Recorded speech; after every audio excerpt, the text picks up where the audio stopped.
Selvundersøgelse af bryst hos raske kvinder. I Danmark diagnosticeres knap 5.000 patienter om året med brystkræft. Det er hyppigst hos kvinder mellem 50 og 70 år. For at fange brystkræft tidligt, kan det være en god idé at undersøge dit bryst indimellem. Ændringer i hud eller bryst kan være, men er ikke nødvendigvis et tegn på kræft. Du skal ikke undersøge dig selv hver dag, men finde en dag på måneden, du undersøger dig selv. Har du fortsat menstruation, bør du undersøge dig selv umiddelbart efter menstruationen er slut. Tag tøjet af overkroppen. Start med at kigge på dig selv i spejlet. Først med armene nede, og derefter med armene oppe over hovedet. Læg mærke til, om der er kommet nogle ændringer.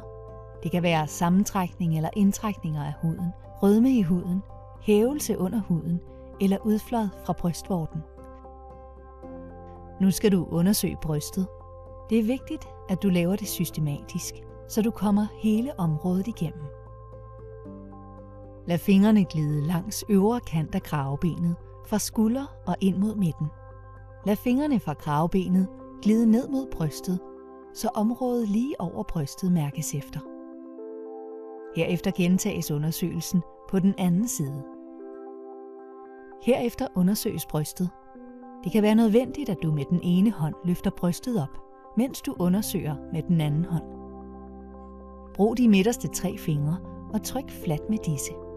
Mærk brystet systematisk igennem ved f.eks. at starte i yderkanten og herefter langsomt bevæge sig ind mod midten, mens man mærker efter forandringer i form af hårde knuder. Når du har undersøgt det ene bryst, undersøges det modsatte bryst på samme måde. Efter brystet er undersøgt, skal du undersøge armhulerne. Armhulen undersøges med modsatte hånd. Sæt den hånd, som er i samme side som den armhule, der skal undersøges, i siden. Slap af i armen og skulderen. Med den anden hånd lader du fingrene mærke efter knuder i armhulen. Husk at undersøge begge armhuler. Har du lagt mærke til noget, som er tilkommet, bør du få det undersøgt hos din læge.